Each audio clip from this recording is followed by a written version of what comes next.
Hi, I'm Divya. Hi, I'm Kahran. And this is Thinking On Thinking.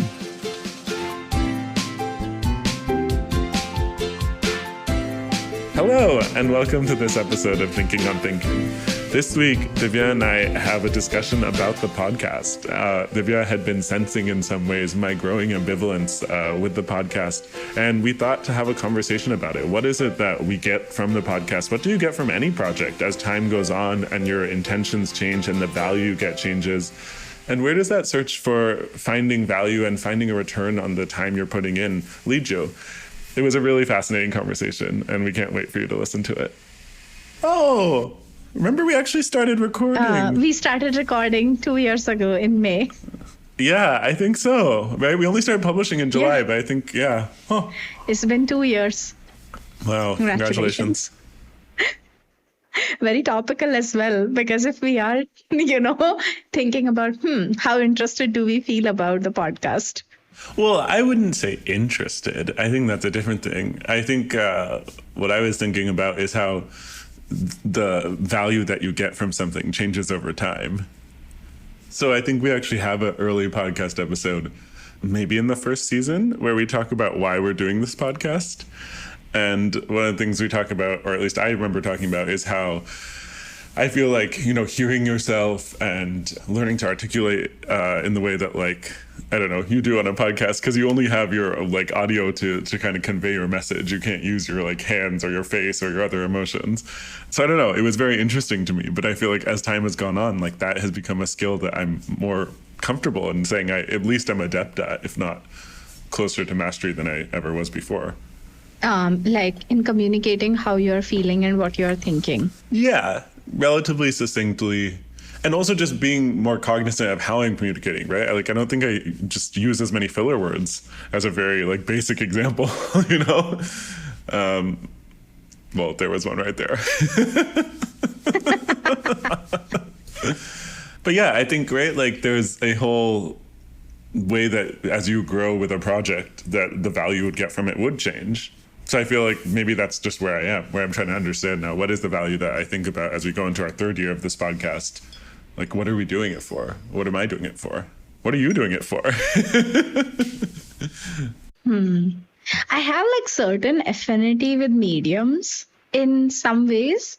I like making comics. That's a medium that feels very appealing to me. Similarly, I think I like making podcasts. It's a medium that appeals to me. It's a bit more on that side. At least for me, it's a bit more on that side where it's I don't paint to get something out of the painting because the act of painting itself is valuable and interesting enough to me. It's in the process and not in terms of, every time I'm learning something new in the process and whatnot. Sure, that's happening. But to say it in a very poetic way, how do you live a good day?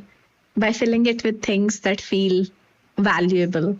And not in terms of am I going to get some future value out of it? But in the doing of it, it feels good. So for example, our last season for me was just super interesting because I basically had this free excuse to sort of go and talk to my friends. Last episode also, I have met Rashmi and Anant 3 years ago, 2 years ago, something like that. And they're just such fantastic people. And I was okay, I'm going to get a chance to sit with them for an hour and just chat with them. For me, just that part of getting to dig into how are people thinking is interesting enough and valuable enough. It's funny because I feel as of course, right, my framing, I think, is just very different. And I think the thing that changed for me is that it used to just feel like more of an adventure, right? We were figuring out all these things. And I don't know, I kind of missed that. And I'm interested why I don't feel that way about having guests. I think the cost to reward ratio has changed. What about it was rewarding to you? Spending time with you. And getting to share that in the world, right? Because I think there's something really special that we get to do when we're together. And I think it comes from the style of communication that we can bring out in each other. And I feel like that has been, the notion of being able to share that with other people has just always been really nice to me. So, like, if we were to go back to our old format of just us talking to each other, would that feel as interesting again? I suspect not. Maybe I would do it with like more.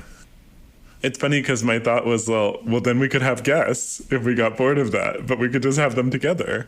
We could have our format of like having a podcast of the two of us, but then occasionally we would have guests on our podcast. But it would just be like we wouldn't do them separately. So, like, to me, there are a couple of stray thoughts that come here. Okay, one part is that thinking about how do two people interview one person? That just feels like power dynamic wise in the conversation, that feels off to me. Like one person interviewing multiple people or one person paneling multiple people, moderating multiple people feels okay.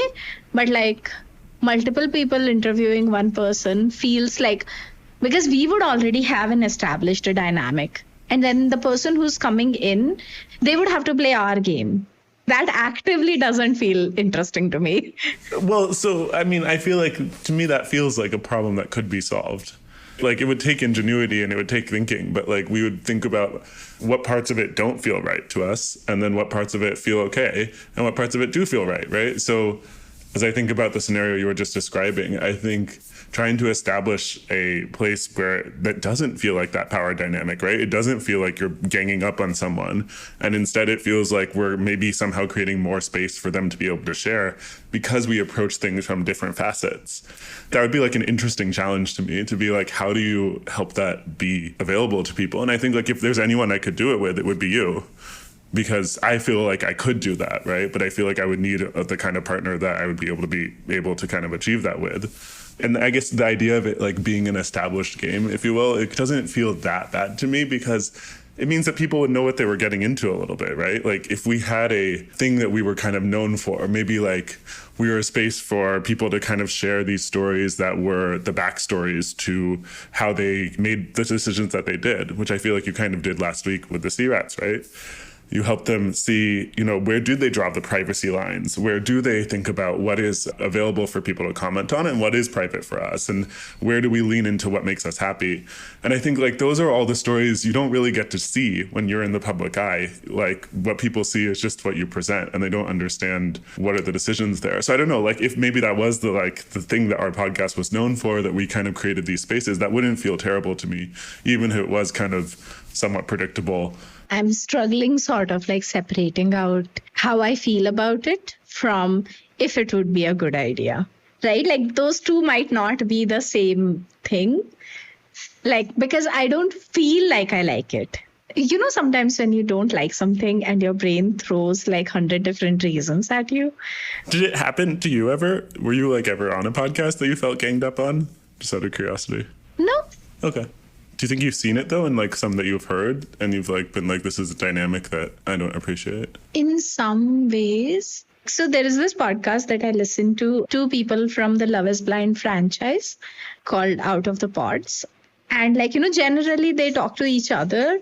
They might talk about their lives or the new seasons or other things. But sometimes they would have like folks from the franchise or from other reality shows.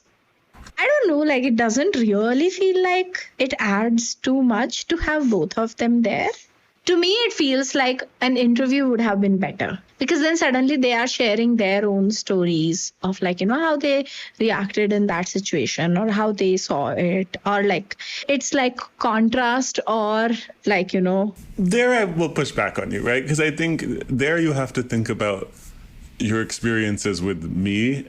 And I'm actually thinking the more close parallel in my mind, at least, is like selling with you, right? That I do feel like we have built a good dynamic in being able to kind of communicate together an idea.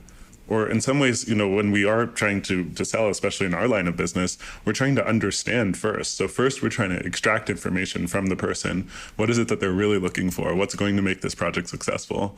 And then we're trying to communicate an idea together. Right? Like, I feel like it's a certain dynamic that you build over time. And I think in our case, we have spent time building it. It's like sometimes I've thought about it, especially not as much as the interview season went on, but early on where I was like, oh, I wonder what kind of questions Divya would ask here. I definitely like this idea of like picking up a hard problem and discussing it on the podcast without knowing like what both of us are thinking about it.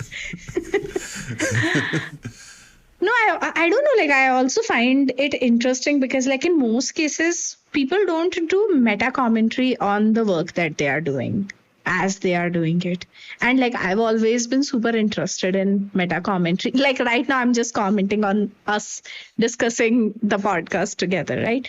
It's just very interesting. Like, even games that have developer commentary modes and stuff, I always find them much more interesting than, like, games that don't have that. Like, I always feel like I learned so much about the game from the creators because I have like a sneak peek into how they were thinking about it. Like, nobody can encapsulate everything that they are thinking when they are making something. At least this part is like super interesting to me to talk about. Okay, what would be the pros and what would be the cons?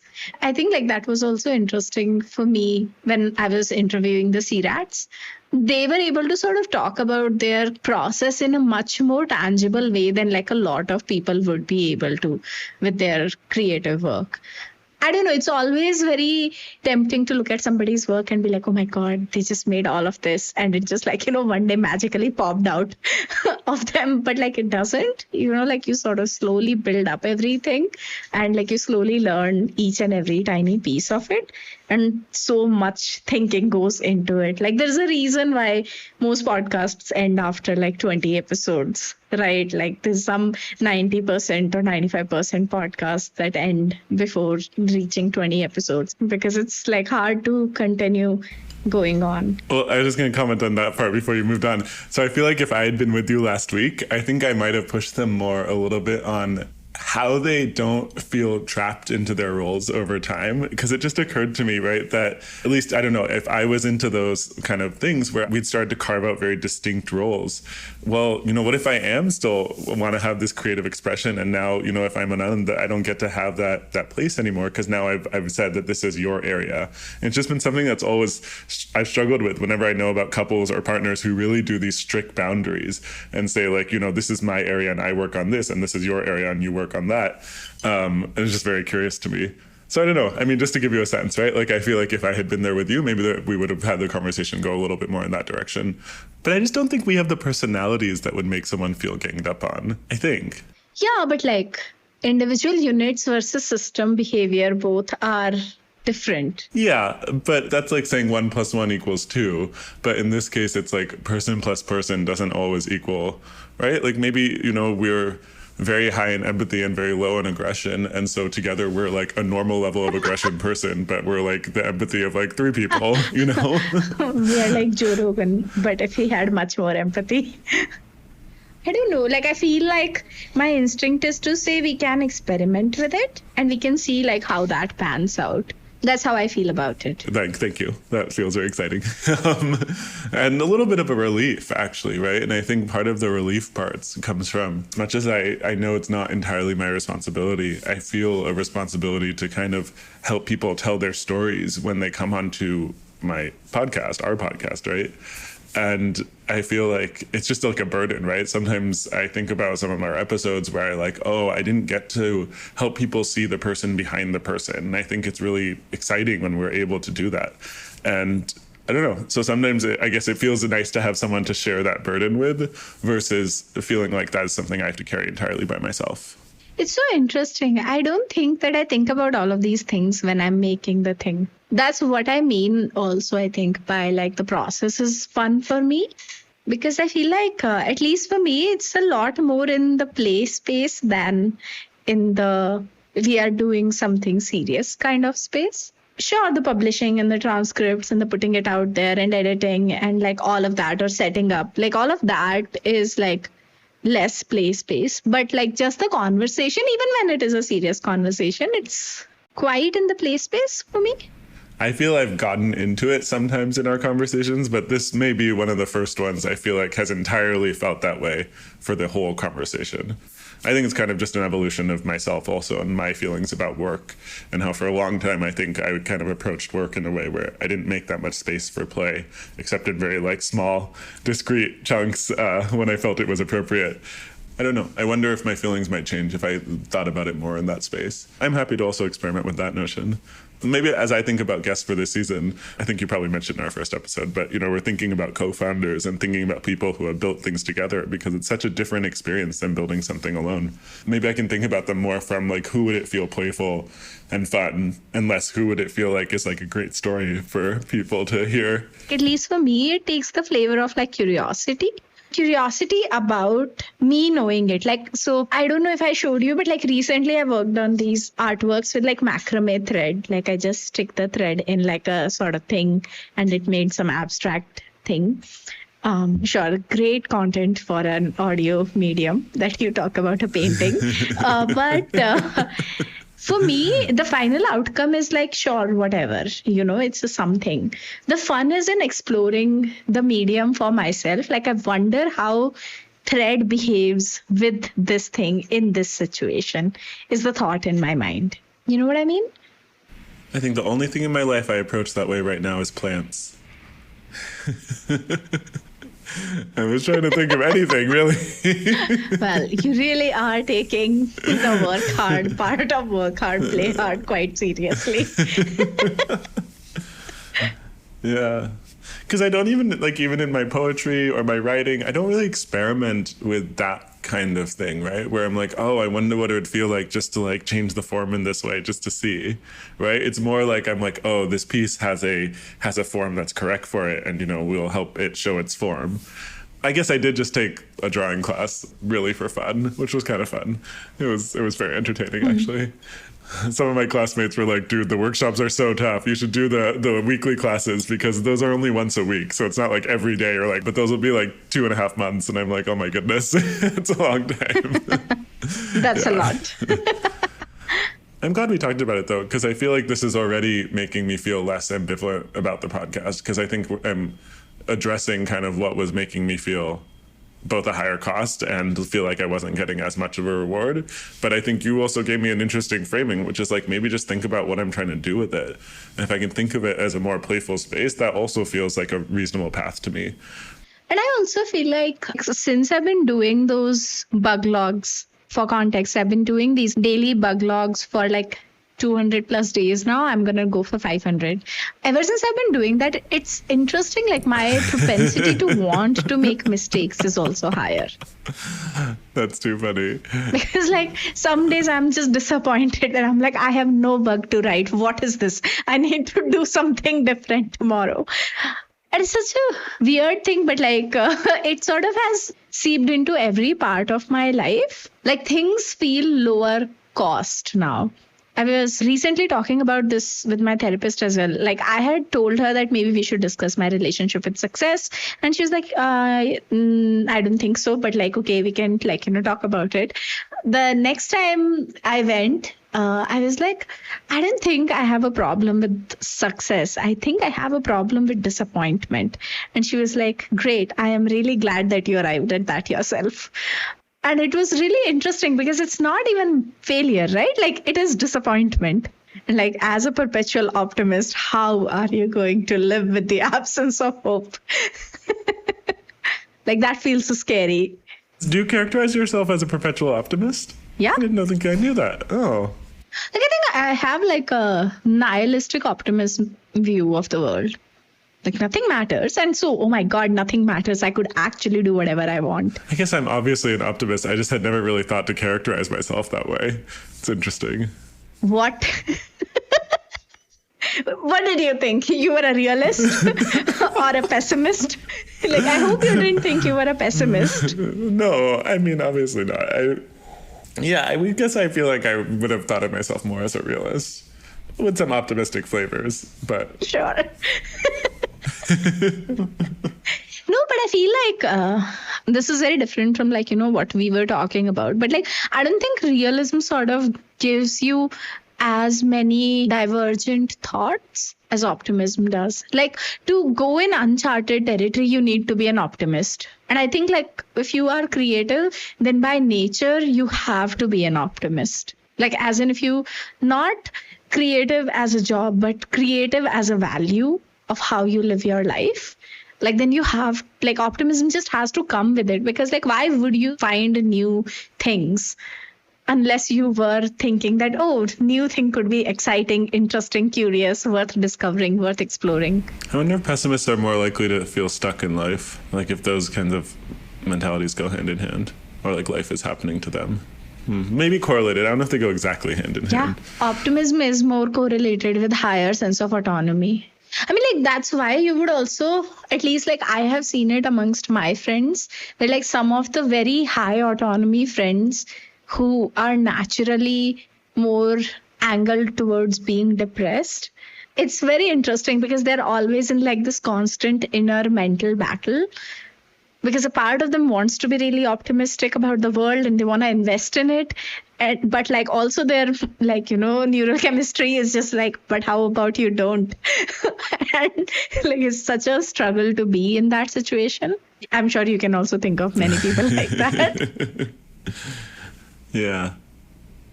I was thinking about what you were saying, though. I feel like what has made things lower stakes for me has been identifying what my drivers are and what makes something feel higher stakes. Like, for example, I realized recently that I made a new friend who I like connected with on a more like spiritual level. And there hadn't been anyone who I had kind of connected with in that way for a long time. And so I realized part of what was making this feel so high stakes for me when we would hang out was like, I value this relationship so much. But part of why I was valuing it so much is because it was also a reflection on how I was valuing that part of myself. And I think that realization just helped me realize like, oh, this is the part that's making this feel so high stakes. So how can I then do other things to make sure that I feel that part of myself is still validated? Which I don't know, it's a very different framing than what you were kind of saying. I guess it kind of depends on what makes things feel high stakes for you. I also feel like a lot of these things are, at least like in the way our mind works, a lot of these things are also like, if you figure out one route to solve it, in most cases, it is good enough. And then you just like, you just need to go down that route. Yeah. Like for the longest time, I used to use that 1,110 pointer scale to sort of assess, like, is this a very difficult thing? Do I need to like invest my energy so much? Like people do it also, like, will I care about this tomorrow? Will I care about it in a week? Will I care about it in a year? Will I care about it in a decade? Right? Like that's also the same scale, that like exponentially increasing time scale. Do you actually care about what is happening? And like that is a very good way of emotionally balancing things as well. If something works for you, you just like, you can just use it. Yeah. It's interesting to me because I finally found a meditation practice, and the facilitator wasn't really teaching us a visualization-based practice, but I don't know, I have this like visualization very much like centered around the forest that I grew up in, which have this really interesting rejuvenation model where, because it's a perpetually wet environment, it's very much fungus driven. So things will fall and then the funguses are very active and will help like trees just decompose very quickly, as different than like a fire driven ecosystem, which is very common outside of the Pacific Northwest on the western part of the United States. Anyway, so just like these visualizations around the forest, and there's a term for these stumps that they're called like mother trees or mother stumps or something like this, right? Because what they do is they give an elevated platform for a tree to grow so that it will get light and it won't be covered by all of the underbrush and foliage. So basically by like having a stump that is lifted from the ground, the next generation of tree is able to kind of be born and grow in part of the forest. I think just like reflecting on that is just a meditative practice that I can bring to like most situations. And it's very interesting to me because I've tried so many other practices, right? Like numbers and like chakra visualizations and all sorts. And somehow that really never resonated. But here something just kind of did. And now I'm just like happy, right? Like I'm like, I don't need to keep chasing more practices. I can be satisfied with this one, which I think kind of connects with what you're saying. I think once you find a way to kind of connect with yourself or ground yourself, that's really what you need, regardless of how many tools there are. This is also making me think of, so like there are a couple of really popular writing books like Bird by Anne Lamott and On Writing by Stephen King. And oftentimes on Twitter, there would be these people who would be like, oh, another white man's book, another white woman's book. Oh, I didn't like this part and I didn't like that part. And I find it very interesting how like as a cultural thing, we are so primed for trying to find universal solutions. Like even when you were saying that, like, we should try and do, like, both of us are interviewing a person, my brain was just like, but that's not how interviews happen.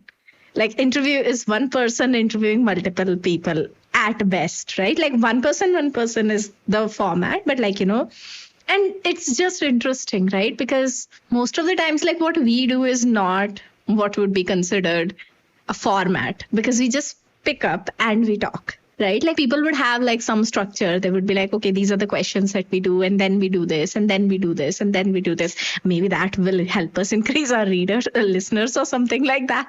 But I don't know. It's just like, at least to me, it's just interesting that oftentimes with formats, just like with art forms, you have to just find the one that works for you. And then you just like go with that. I don't know. I just feel like in our case, it's easier for me to reach insightful places when we are in discussion. And I think that would happen even if we are interviewing someone. So I understand what you're saying, right? Like I understand what you're saying about the form and how the form has a practice. And yeah, it's just how those don't matter to me as much in this situation. It's interesting that I don't feel like necessarily like I'm being playful with the form, but it just feels like it's not as much of a consideration as I often approach things. It just feels like that we'll be able to make something better together, and it'll be so satisfying because it'll be so much more enjoyable.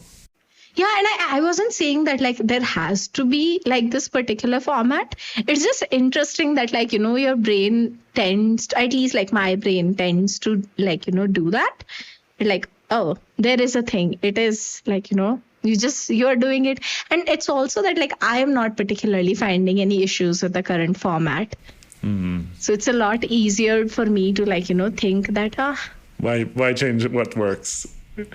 Yeah. The same thing that like, you said that if there is a solution that works for you, then you don't really go out and search for another. But it's also fair to go out and search for another, because like, it might work for me, but like if it's not working for us, then it's not working. That's what I was just thinking about, that I wonder how much that influences just like accessibility choices and, even like diversity choices, where it's like, oh, we built a system that worked for our company in a certain way. And then, maybe we hired people without the same shared background or shared context, but we forgot that maybe we need to build different systems because now we have different kinds of people. Very true. And ignorance, not necessarily nefarious intent. I'm always happy when I can find ignorance explanations. Or complacency. It's not even ignorance here, right? Like it's just complacency. Here's an interesting thing I was thinking about this morning. Whether there is deliberate cruelty would exist without people having been hurt by indifference originally. Like I feel like indifferent cruelty can breed this need for cruelty in people who have been hurt. But was that a cycle that always began at some point with indifference, or just not having a presence or attention in a moment where someone needed presence and attention from you? Or is there like an actual deliberate cruelty that can exist without having there been some kind of traumatic event that kind of helped formulate this? I would imagine that there would be some people, like there would be some combination of nature and nurture, where even if the nurture component is really low, the nature component is high enough on that factor that it would lead to deliberate cruelty regardless. Like there are kids, for example, who, these stories of people who become serial killers and like, they used to kill pets and like birds. And even when they were super young, they would dismantle their toys or whatever. Again, I don't know how much, substantial research there is on the subject. So like that part, I don't really know like the validity of, but still, I just feel like there would be something there. I was just thinking, isn't that the premise of the show Dexter? Do you remember Dexter? Yeah. Right? That he's like, was a serial killer and his father tries to raise him to be like a good serial killer because he was going to be a serial killer anyway. Yeah. Yeah. So But also that's a show. And I mean, we know from Hollywood. Yeah, exactly. Okay, so on that note, maybe next time we can try and interview people together. Oh, you feel we could change mid-season? Heaven forbid. Sure. I mean, like, we have just started. We don't need to wait for, like, 12 episodes. That's interesting. Okay. Yeah, we can think about it. Let's see. We'll keep you in suspense, our dear listeners, what we will decide.